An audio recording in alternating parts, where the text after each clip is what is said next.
Hello everyone, welcome to the student. ALP psycho की series में लगभग सभी बैटरी टेस्ट को लेकर के मैंने अलग से वीडियो बना दिया है। वो अलग से प्लेलिस्ट उसकी बनी हुई है, तो वहाँ पे जा कर के वीडियोस देखिए। इतने दिनों से हम वीडियो बना रहे हैं, लेकिन अभी भी बहुत सारे स्टूडेंट ऐसे हैं जिनकी स्पीड नहीं हो पाई है और अभी तक वो लोग दिए हुए टाइम में वो पूरा क्वेश्चन अटेम्प्ट नहीं कर पा रहे हैं। तो आखिर उनमें कमी कहाँ रह जा रही है, इस पर हम बात करेंगे। और मैंने जो है अपने टाइम पे किस तरह से स्पीड बढ़ाया था उसके बारे में हम इसमें बात करेंगे। और इसमें मैंने 10 पॉइंट लगभग लिखे हुए हैं और हर एक पॉइंट को मैं यहाँ पे डिस्कस करूँगा। सबसे पहले वो लोग कमेंट करके ज़रूर बता दीजिए कि जितने भी लोग साइको का पेपर दे रहे हैं, इस समय टेस्ट सीरीज़ दे रहे हैं, उनकी स्पीड क्या हर एक बैटरी टेस्ट में कंप्लीट है। वो हर एक बैटरी टेस्ट का जो टाइम है उसमें दिए हुए टाइम में आप लोग पूरा क्वेश्चन अटेम्प्ट कर पा रहे हैं कि नहीं कर पा रहे हैं। किस टेस्ट में आपकी कमी आ रही है, क्योंकि हर एक बैटरी टेस्ट में जो करने का जो तरीका है वो अलग अलग है।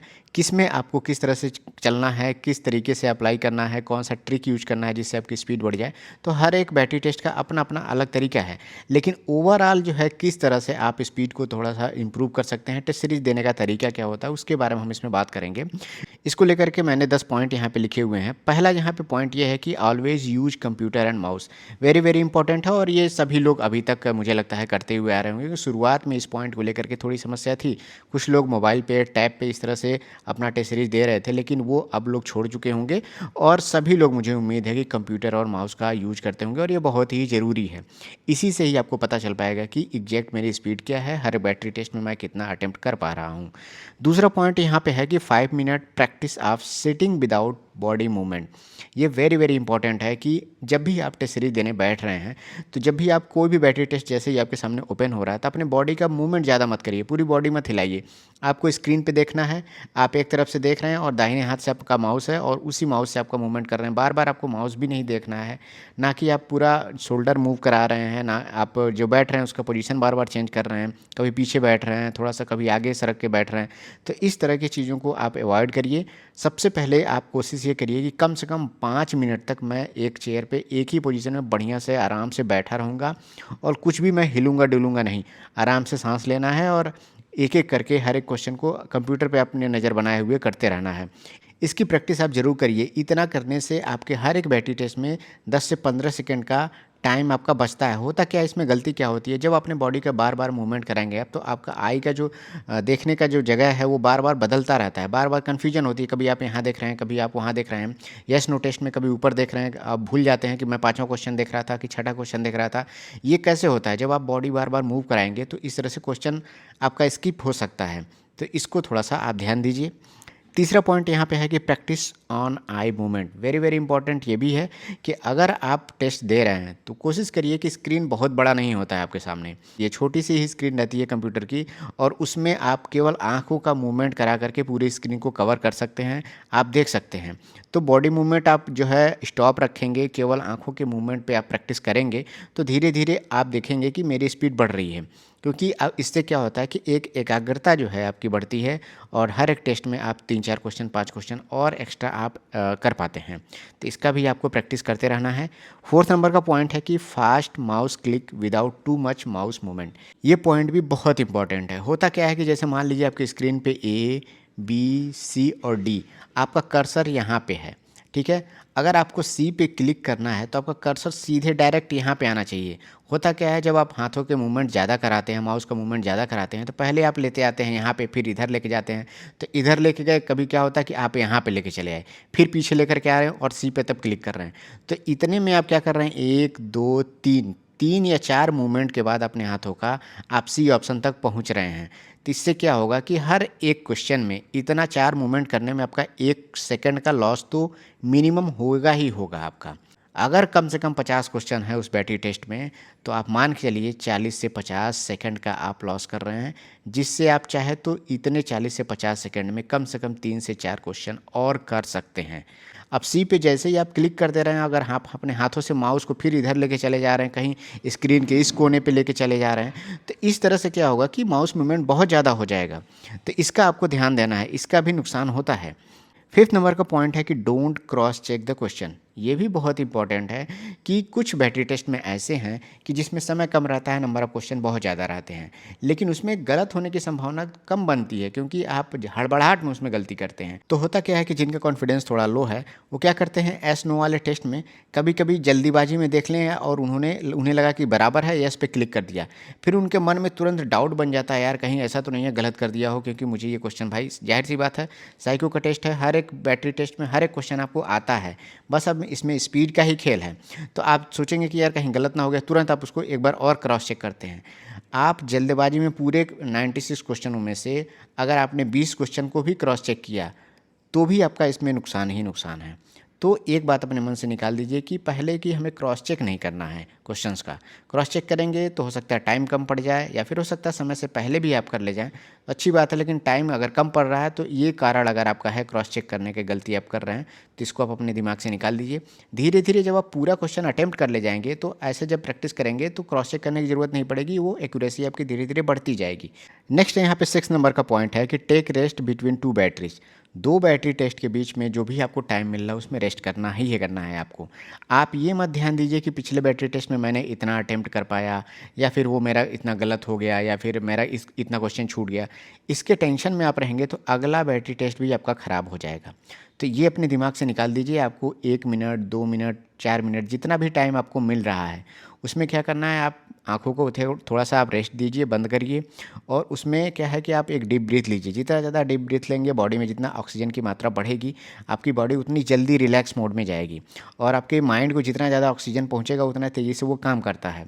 तो आप क्या करिए, थोड़ा सा ब्रीथ जो है सांस लेना थोड़ा बढ़ा दीजिए, डीप ब्रीथ लेना शुरू कर दीजिए। तो 1-2 मिनट में आप अपने आप को पूरा रिलैक्स महसूस पाएंगे, और अगले बैटरी टेस्ट का जो इंस्ट्रक्शंस है वो एकदम तनाव से मुक्त होकर के आप आराम आराम से उसको पढ़िए, समझिए, और उसी समय आप अपने आप को प्लान में बना लीजिए कि जो मैंने टेस्ट जो है जिस तरह से प्रैक्टिस मैंने किया हुआ है, क्या उसी तरह से ये टेस्ट आया है। ये मैं एग्ज़ाम की बात कर रहा हूँ। एग्ज़ाम में जब ऐसा होगा, इंस्ट्रक्शंस जब आप पढ़ेंगे, तो अगर मान लीजिए किसी बैटरी टेस्ट में 96 क्वेश्चन था और 4 मिनट पे आप प्रैक्टिस करके गए हैं, वहाँ पे दे दिया है 6 मिनट। अगर आप घर पे 4 मिनट की प्रैक्टिस में आप 96 क्वेश्चन अटेम्प्ट कर ले रहे थे, तो ये तो मान के चलिए कि आपके पास समय ज़्यादा बच गया है, समय ज़्यादा मिला हुआ है। तो इसमें क्या है कि आप क्वेश्चन जो है वो पूरा अटेम्प्ट कर ले जाएंगे। तो अब आपके सामने समस्या ये आती है कि जब टाइम बढ़ेगा तो जो लड़के होंगे वो सही क्वेश्चनों की संख्या उनकी ज़्यादा हो जाएगी। तो अब आपको क्या करना है, थोड़ी सी स्पीड कम करनी है, और इसमें क्या है कि आपको ध्यान से क्वेश्चंस करना है कि कहीं मुझसे गलती ना हो किसी भी हालत में। तो इसी तरह से ये सब प्लान आपको कब करना है, जब आप इंस्ट्रक्शंस पढ़ रहे होते हैं। नेक्स्ट है 7 नंबर का पॉइंट कि give test series in a silent environment. ये भी बहुत इंपॉर्टेंट है। जहाँ भी आप रह रहे होंगे, हो सकता है कि वहाँ पे बहुत ज़्यादा स्टूडेंट रहते हों। कोई ज़रूरी नहीं है कि आप टेस्ट सीरीज़ दे रहे हो तो बगल वाले लड़के भी आपका टेस्ट सीरीज ही दे रहे हैं, वो भी शांत बैठे हो सकता है वो खाना बना रहे हैं या फिर कुछ और कर रहे हैं। शाम के समय में हो सकता है इन्वायरमेंट बहुत ज़्यादा शोरगुल होता हो। तो आप अगर मॉर्निंग टाइम में खाना खाने से पहले अगर आप टेस्ट सीरीज दे लेते हैं तो बहुत अच्छी बात है। शांत इन्वायरमेंट में दिन भर आप टेस्ट मत दीजिए। दिन में कोशिश करिए, सुबह एक बार दे दिया आपने टेस्ट, शाम को एक बार टेस्ट सीरीज अटेम्प्ट कर लिया।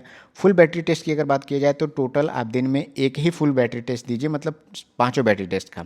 बाकी दिन में कोशिश करिए कि जो बैटरी टेस्ट में आपकी स्पीड नहीं बन पा रही है उसी के 2 से 3 अटेम्प्ट आप मारिए, उसी के 2-3 अटेम्प्ट करिए, ठीक है। तो इससे क्या होगा, उसमें इम्प्रूव होगा आपका। 8 नंबर का पॉइंट है कि खाना खाने के तुरंत बाद टेस्ट सीरीज देने से बचना है। ये भी बहुत ज़रूरी चीज़ है। देखिए, खाना खाने के बाद अगर आप केवल सेक्शनल बैटरी टेस्ट अगर आप देते हैं तो चल जाएगा, 4 मिनट 5 मिनट के लिए आप एक्यूरेसी बना सकते हैं। लेकिन अगर आप 60 मिनट 1 घंटे 1.5 घंटे तक का एक्यूरेसी बनाना चाहते हैं खाना खाने के तुरंत बाद, तो देखिए तुरंत आप जब खाना खाए रहते हैं तो थोड़ा सा बॉडी अपना लेजी फील करता है, और उस समय आपका दिमाग उतना तेज़ी से काम नहीं करता है, और डाइजेशन सिस्टम उतना एक्टिव रहता है उस समय। तो इससे क्या होगा, थोड़ा सा आपको लेजीनेस फील होगा और आपको थकावट जैसा लगेगा, आप सोने सोने जैसा फील होगा। तो उस समय थोड़ा सा अवॉइड करिए कि कम से कम खाना खाने के 1-2 घंटे तक आप टेस्ट सीरीज ना दें। 9th नंबर का है कि पहले आप एक्यूरेसी से ज़्यादा दिए हुए समय में पूरा क्वेश्चन अटेम्प्ट करिए। देखिए, जब हम लोग प्रिपरेशन करते थे, यही पॉइंट है 9th नंबर का पॉइंट जो मैंने अपने समय में इसको अप्लाई किया हुआ था। शुरू में मैंने क्या किया था कि सबसे पहले जैसे मान लीजिए किसी बैटरी टेस्ट में 50 क्वेश्चन है, जैसे मान लीजिए हिडन क्यूब वाले में 50 क्वेश्चन आ रहा है, तो अगर आप टेस्ट सीरीज़ दे रहे हैं, जो भी आपने ऑनलाइन प्लेटफॉर्म से टेस्ट सीरीज़ लिया होगा, अगर आपकी स्पीड नहीं बन पा रही है, 10 मिनट में 50 क्वेश्चन आपको अटेम्प्ट करने हैं और आप 30 क्वेश्चन तक अटेम्प्ट करते हैं और आपका टाइम समाप्त हो जाता है। तो क्या हो रहा है कि कभी आप 50 क्वेश्चन तक अभी पहुंच नहीं पा रहे हैं और हर बार आपका टाइम 30 क्वेश्चन पे, 35 क्वेश्चन पे, 45 क्वेश्चन पे, 40 क्वेश्चन पे टाइम खत्म हो जाता है और आपको लगता है यार टाइम ही नहीं मिल पा रहा है और मेरा पूरा क्वेश्चन अटेम्प्ट नहीं हो पा रहा है। तो ये टेस्ट सीरीज में जब ऑनलाइन टेस्ट सीरीज देंगे तो इस तरह की चीज़ें आपको देखने को मिलेंगी। आप कभी भी 50 क्वेश्चन तक पहुँच नहीं पा रहे हैं, लेकिन जब ऑफलाइन आप टेस्ट देते हैं तो एक टाइमर आप लगा लीजिए, आप बुक के माध्यम से आप देखिए, उसको करिए। 50 क्वेश्चन करने में हो सकता है कि 10 मिनट का टाइम है तो आप 12 मिनट टाइम ले रहे हैं, तो वो ठीक है, वो चलेगा। हम लोगों ने ऐसे ही प्रैक्टिस किया था कि शुरू में हम लोग की भी स्पीड नहीं बनती थी, तो दिए हुए हमने सोचा कि पहले हम लोग क्या करते हैं 50 के 50 क्वेश्चन करेंगे, जितने भी टाइम हमको लगे। धीरे धीरे जैसे ही मेरा अटेम्प्ट पूरा होने लगेगा तो अब क्या करेंगे, हम स्पीड को बढ़ाएंगे। तो कभी क्या हो सकता है कि 12 मिनट में जब हम पहली बार अटेम्प्ट किए हैं 12 मिनट 13 मिनट भी लग सकता है। धीरे धीरे हम उसको करेंगे 12.5 मिनट में आपका हो जाएगा। फिर उसके बाद से धीरे धीरे प्रैक्टिस करेंगे तो 12 मिनट तक लेके आएंगे, धीरे धीरे प्रैक्टिस करके 11 मिनट तक लाएंगे और ऐसे कर करके हम लोग 10 मिनट तक उसको लेकर के आएंगे, स्पीड बढ़ाएंगे। इससे क्या हो रहा है कि आप हर बार 50 क्वेश्चन अटेम्प्ट कर रहे हैं। ये बहुत अच्छा तरीका होता है, ऑफलाइन माध्यम से इसकी प्रैक्टिस की जाती है।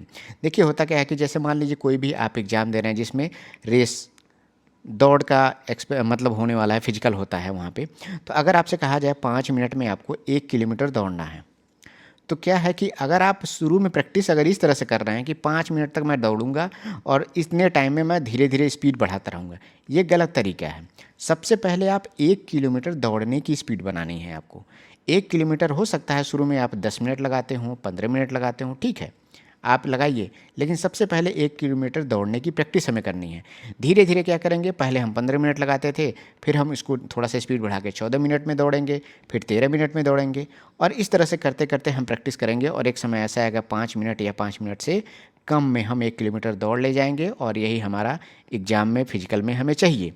तो इसी तरह से हम लोग ये तरीका अपना करके, यही कॉन्सेप्ट अपना करके हम लोगों ने शुरू किया। ऑफलाइन से थोड़ा सा हम प्रैक्टिस करते थे, हालांकि ऑनलाइन से भी हम लोगों ने दिया और हर एक बैटरी टेस्ट में हम लोग का जो टारगेट था, जो दिया हुआ टाइम में उतना क्वेश्चन हो जाते थे। तो ऑफलाइन से प्रैक्टिस हम लोगों ने शुरू किया और इस तरह से हम लोग पहुँचे।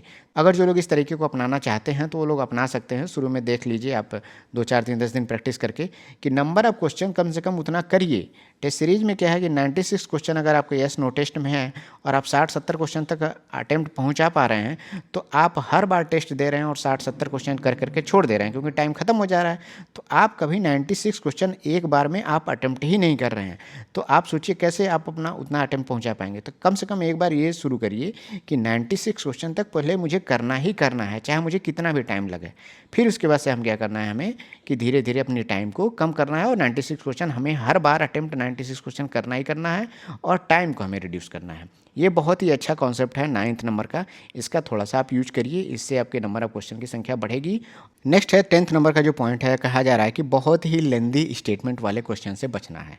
अभी मैं क्या देख रहा हूँ कि जितने भी टेस्ट सीरीज वाले जो लोग हैं वो टेस्ट दे रहे हैं, जिसमें क्लॉक वाला जो टेस्ट है, क्लॉक वाला डायरेक्शन वाला जो टेस्ट है, रो कॉलम वाला जो टेस्ट है, इसमें क्या है कि इतने बड़े बड़े लेंदी स्टेटमेंट दिए जा रहे हैं जिससे ज़्यादा फ़ायदा नहीं हो रहा है। लड़के उसमें उलझते रह रहे हैं और दिए हुए टाइम में वो लोग पूरा क्वेश्चन अटेम्प्ट नहीं कर पा रहे हैं। देखिए स्टेटमेंट वाले जो क्वेश्चन आते हैं, क्लॉक वाले या फिर रो और कॉलम वाले, इसमें अगर आपको स्पीड बनानी है तो सबसे पहले उन लड़कों को क्या करना होगा, फास्ट रीडिंग करनी होगी। अगर आपके पास फास्ट रीडिंग का तरीका नहीं, आप तेज़ी से पढ़ नहीं पा रहे हैं, तो ये आपको पीछे लेकर के जाएगा। और मैं हमेशा से कहता आया हूँ, चाहे आप साइको का पेपर दे रहे हों या फिर नॉर्मली जो एनटीपीसी, एएलपी का, सीबीटी 1 का, चाहे कोई भी पेपर आप दे रहे हो, अगर आपके पास फास्ट रीडिंग का तरीका नहीं है तो ये ज़्यादा नुकसान पहुंचाता है रीजनिंग में। क्योंकि होता क्या है कि इसमें कॉन्सेप्ट आपको अच्छे से समझ में आते नहीं हैं, एक ही क्वेश्चन को 2-2 बार 3-3 बार पढ़ना पड़ता है। और स्टेटमेंट और ये वाला जो बैटरी टेस्ट है, रो कॉलम या फिर क्लॉक वाला, डायरेक्शन वाला, इसमें क्या है कि ये एक रीजनिंग की तरह ही काम करता है। आपको क्या किया जा रहा है, किसी एक पॉइंट से लेफ्ट ले जाया जा रहा है, राइट ले जाया जा रहा है, ऊपर नीचे डायगोनल इस तरह से ले जाया जाता है। तो ये एक रीजनिंग की तरह ही है। तो जितना आप इसमें फास्ट रीडिंग करेंगे उतना जल्दी जल्दी आप चीज़ों को समझेंगे। कुछ लोग कहते हैं कि जब फास्ट रीडिंग करता हूँ तो मैं समझ नहीं पाता हूँ। ठीक है, शुरू में आपको दिक्कत होगी, लेकिन धीरे धीरे उस फास्ट रीडिंग के आधार पर आप चीज़ों को समझना शुरू कर देंगे। रो कॉलम वाले में सबसे एक और इम्पॉर्टेंट चीज़ है स्पीड को बनाने का। आप जब भी आप खाली समय में बैठे हैं तो अपने दिमाग से आप कहिए कि मैं सेकेंड पंक्ति और चौथा रो में या फिर कॉलम में पहुँच पहुंचना चाहता हूं तो तुरंत आपका आई का मूवमेंट है उसी जगह पे आना चाहिए, सेकंड पंक्ति और चौथे वाले कॉलम में। तो इस तरह से आप जैसे इस वाले पोजीशन को अगर जैसे ही बताता है तो आप मैप में ढूंढ नहीं रहे हैं, पहले आप जा रहे हैं चौथे पंक्ति में, कॉलम में, फिर चौथे पंक्ति में जा रहे हैं, फिर यहाँ पे आ रहे हैं। तो इस तरह से क्या होगा, आपका टाइम का लॉस होगा। पोजीशन, एग्जैक्ट पोजीशन आपके दिमाग में बना होना चाहिए, हर एक पोजीशन की वैल्यू आपको पता होनी चाहिए, रेडी होनी चाहिए। जैसे ही स्टेटमेंट जो चीज़ें कह रहा है कि तुरंत आप उस पोजीशन पे पहुंच जाइए। बाकी लेंदी स्टेटमेंट वाले क्वेश्चन से थोड़ा सा बचिए। तो जो भी मैंने यहाँ पे तरीका बताया है आप इसको थोड़ा सा अप्लाई करिए और इससे आप स्पीड अपना बढ़ाइए। पिछला वीडियो मैंने बनाया हुआ था कि 2018 के साइको के पेपर में किस किस तरह के क्वेश्चन आए हुए थे, कितना टाइम दिया हुआ था, तो वो वीडियो आप लोग ज़रूर देखिए। उससे आपका कॉन्फिडेंस बढ़ेगा, क्योंकि हर एक बैटरी टेस्ट में कुछ ना कुछ टाइम बढ़ा करके ही दिया गया था। जो आप प्रैक्टिस कर रहे हैं उतने टाइम पे नहीं पेपर हुआ था, उसमें हर एक बैटरी टेस्ट में किसी में 1 मिनट, किसी में 2 मिनट बढ़ाया के मिला हुआ था। तो वो आप लोग वीडियो जरूर देखिए, मैं यहाँ पे थंबनेल लगा दे रहा हूँ, उसका लिंक भी मैं नीचे डिस्क्रिप्शन में आपको दे रहा हूँ। और मैं चाहता हूँ कि जितने भी लोग ये वीडियो देख रहे हैं आप लोग बताइए कि किस बैटरी टेस्ट में आपको समस्या आ रही है, किस बैटरी टेस्ट में आपका स्पीड नहीं बन पा रहा है। और आप लोग ये भी जरूर बताइएगा कि इस बैटरी टेस्ट में मेरा अटेम्प्ट पूरा दिए हुए टाइम में हो जा रहा है। और जो लोग द स्टूडेंट चैनल पे नए हैं, चैनल को सब्सक्राइब कर लीजिए। और ALP 2025 के क्लोज ग्रुप में अगर आप जुड़ना चाहते हैं तो आप लोग दिए हुए नंबर पे व्हाट्सअप कर सकते हैं। उस ग्रुप में जुड़ने के लिए कुछ कंडीशंस हैं जो आपके सामने स्क्रीन पे दिखाई जा रही हैं, तो आप लोग इसको पढ़ करके ही उस ग्रुप में ज्वाइन होइएगा। मिलते हैं नेक्स्ट वीडियो में। Thank you, all the best.